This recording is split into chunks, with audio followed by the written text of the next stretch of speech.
네, 13번째 챕터의 네 번째 강의를 시작을 하겠습니다. 자, 이번에는 여러분들에게 포이치문에 대해서 설명을 드리려고 하는데요.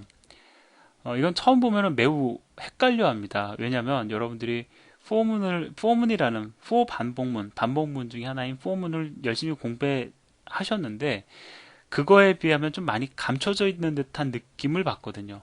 포문은 명확합니다. 예를 들어서 int i는 0부터 i가 10보다 작을 때까지 i 값을 증가시켜 가면서 이 중괄호 안에 있는 거를 실행을 해라. 이것이 바로 포문의 원칙이잖아요.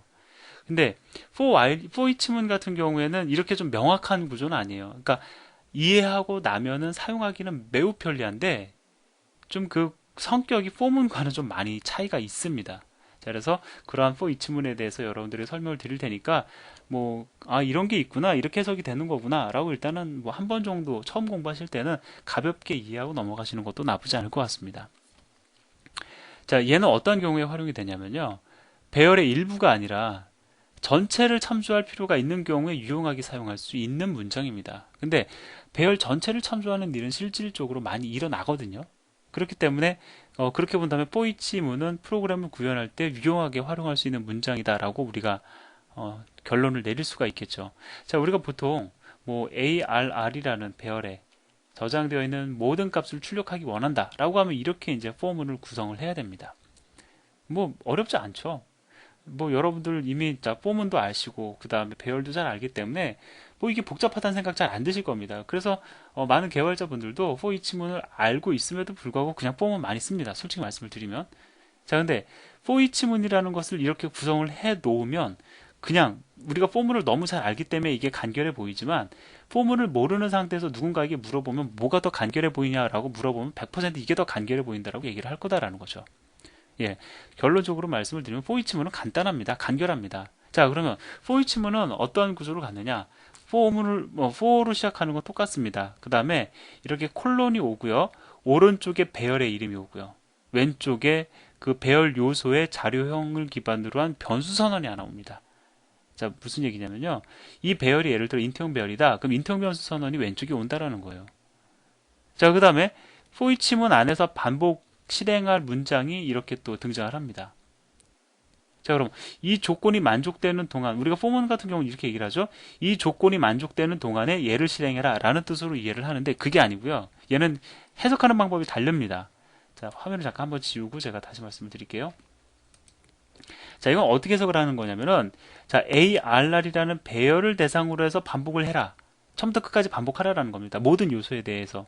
자, 어떠한 반복을 취하냐면 자, 어떠한 반복을 취할까요? 라고 물어보면 이제 이렇게 얘기를 하겠죠. 자, 배열 요소가 2라고 했을 때에 그러니까 어떠한 방법으로 내가 반복을 할 것인가를 갖다가 명령으로 뭐 이렇게 지시하기 위해서는 문장으로 만들기 위해서는 배열 요소를 갖다가 예를 들어서 A라고 가정을 한다면 뭐 이런 식으로 우리가 얘기를 할 수가 있잖아요.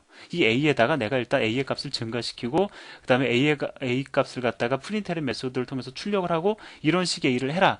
이렇게 배열 요소 각각을 가지고 해야 될 일을 명시하기 위한 변수가 하나가 이렇게 등장을 하는 겁니다. 좀 어려운가요? 예. 제가 좀 이따 다른 방법으로도 한번 설명을 드릴 테니까 일단 한번 들어보세요. 자, 그래서 배열 A, R라를 대상으로 해서 어떤 연산을 하냐면 배열 요소 각각을 2라 할 때, 변수 2라 할 때, 자, 이 2를 대상으로 해서 이 작업을 각각 반복해라 라는 겁니다. 자, 그렇다면 이게 뭘까요? 자, 2를 가지고 뭘 하고 있습니까? 출력하고 있죠. 다시 얘기하면 이것은 뭘 뜻하는 거냐면 ARR이라는 배열의 모든 요소를 대상으로 해서 이렇게 출력을 해라 라는 뜻으로 해석이 가능하다라는 거예요. 자, 그러면 뭐 일단 for each문이 분명 객관적으로 봤을 때 코드 분량이 짧아졌고요. 그 다음에 필요로 하는 이름의 수가 줄어들었기 때문에 왜? 얘는 i도 필요하죠. ARR도 필요하죠. length도 필요하죠. 근데 얘는 e하고 ARR밖에 더 이상 필요한 게 없거든요. 자, 이렇게 해서 그 수도 하나 줄었기 때문에 버그가 발생할 확률이 얘가 더 낮다라고 얘기를 합니다. 그런 측면에서 보면 매우 좋은 구문이라고 우리가 얘기할 수가 있겠습니다. 자, 그럼 제가 다 설명을 드렸는데 다른 방법으로 제가 한번 설명을 또 드릴게요. 좀 헷갈린다. 그러면 두 번째 방법이 있습니다. 제가 다른 분에게 이걸 설명을 드릴 때 이 방법도 제가 간혹 쓰는데요. 자, for each문은 어떻게 하느냐? ARR 배열 요소의 첫 번째부터 시작해서 뭐 길이가 n이다라고 하면 n-1번째 인덱스 기준으로 말씀을 드리는 겁니다. 0번째서부터 n-1번째의 요소들을 하나씩 하나씩 순차적으로 이 변수 2에다가 복사합니다. 복사한 다음에 이 작업을 하는 거예요. 예, 이렇게 생각하니까 또 간단하죠. 예, 이러한 설명이 공식적으로 이루어져 있지를 않아요. 제가 말씀을 드리지만 일단은 저는 이렇게 뭐 책에다가도 이렇게도 쓰고 싶은데 이러한 설명이 공식적으로 이루어져 있지가 않기 때문에 뭐 어떤 저만의 독특한 표현을 갖다가 책에다가 실어 놓을 수가 없어서 일단 강의를 통해서만 일단 말씀을 드립니다. 근데 이게 저는 마음에 드는 이유가요. 하나 더 있습니다. 뭐냐면 이렇게 여러분들이 이해를 하시면 이게 통용이 돼요. 뭐냐면 for each문을 통한 값의 변경은 실제 배열에 반영이 안 됩니다. 왜? 제가 지금 뭐라고 말씀드렸습니까?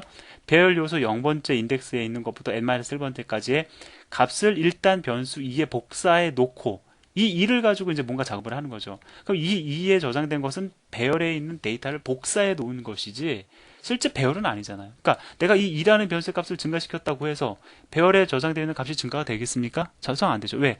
배열에 있는 값을 그냥 단순히 저장해 놓은 변수에 지나지 않으니까. 예, 그래서 이렇게 이해를 하시면 이것까지 한 방에 훅 그냥 갑니다. 이해를 쉽게 하실 수가 있어요.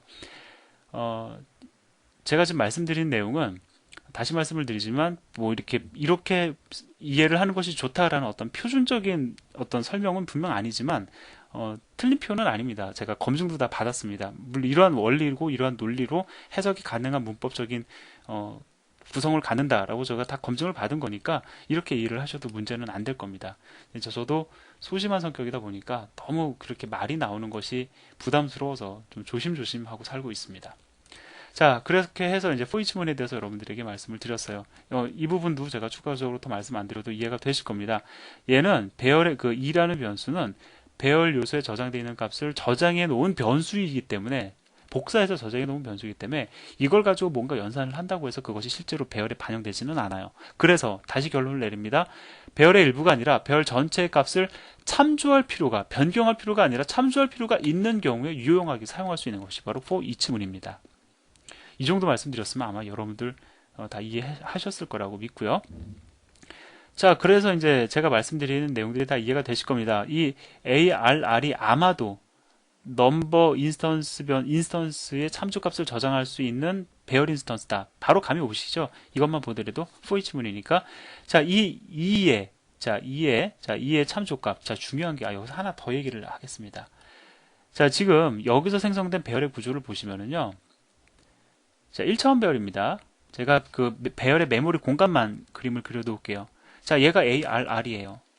그 다음에 넘버 인스턴스 숫자 2로 초기화된, 넘버 인스턴스 4로 초기화된, 넘버 인스턴스 8. 넘버 클래스는 지금 제가 여기서 표현 안 해놨지만 넘버 클래스가 있다고 가정을 하시고 교재에서는 여러분들이 넘버 클래스를 확인하실 수가 있습니다.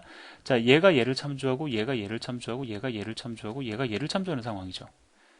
자, 이 상황에서 지금 ARR은 얘입니다. 얘가 가지고 있는 값을 어디다가 지금 복사를 하면서 내가 반복을 하겠다라는 거예요?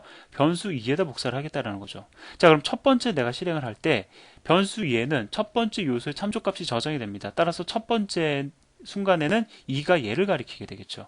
자, 그럼 2가 가리키는 인스턴스의 num의 값을 증가시키니까 이 num이 이 안에 있거든요. num이라는 이 변수가 이 2로 초기화된 값이 num의 값이거든요. 그럼 얘가 3으로 바뀔까요? 안 바뀔까요? 바뀌죠. 왜? 지금 참조를 통해서 참조를 통해서 접근을 했기 때문에 당연히 바뀝니다. 예, 따라서 지금 2는 3이 되고 4는 5가 되고 그 다음에 8은 9로 각각 값이 증가가 이루어집니다. 이 문장에 의해서. 근데 여러분들 주의하셔야 될 게 있어요. 제가 값의 변경이 불가능하다고 말씀드렸죠. 그것은 배열 값의 변경을 말씀을 드린 것이 배열이 참조하고 있는 인스턴스의 값까지 변경이 불가능하다는 걸 말씀드린 건 아니다라는 겁니다. 이거를 간혹 많이 헷갈려 하시더라고요. 자, 그래서 그거 점에 대해서 여러분들 주의를 하시고요. 단, 이 경우에는 좀 얘기가 다르죠. 지금, ARR이라는 배열의 그 첫 번째 요소의 값이 일단 이 변수 2에 저장이 되었습니다. 그러면 일단 그 2는 얘를 참조하고 있는 상황이죠, 현재. 근데 여기서 보면은 넘버 인스턴스를 새로 만들어서 그 참조값을 2에다 저장을 했어요. 그럼 어떻게 됩니까? 그 순간 얘가 얘와의 관계를 끊고 얘는 얘를 가리키게 되겠죠. 즉 전혀 관계없는 엉뚱한 것을 가리키는 겁니다. 그리고 뭔가 작업을 했어요. 그러면 그 작업 결과가 여기에 영향을 미치겠습니까? 혹은 여기에 영향을 미치겠습니까? 아무 영향을 미치지 않죠. 예, 그러한 점을 주의하셔야 된다는 것을 이 코드에서도 보여드리고 있습니다. 자, 이렇게 해서 뭐 간단하게나마 여러분들에게 포이 지문을 설명을 드렸는데 뭐 더 이상 없습니다. 이게 다예요. 근데 이제 나중에 여러분들이 단순히 이렇게 배열에서뿐만이 아니라 또 다른 영역에서도 포이 지문을 유용하게 활용할 수 있거든요. 그러니까 뭐 잠깐 잊고 계셔도 상관없습니다. 나중에 필요할 때 다시 기억을 떠올리시기만 하면은 되겠습니다. 자, 이렇게 해서 네 번째 강의를 완료하겠습니다. 감사합니다.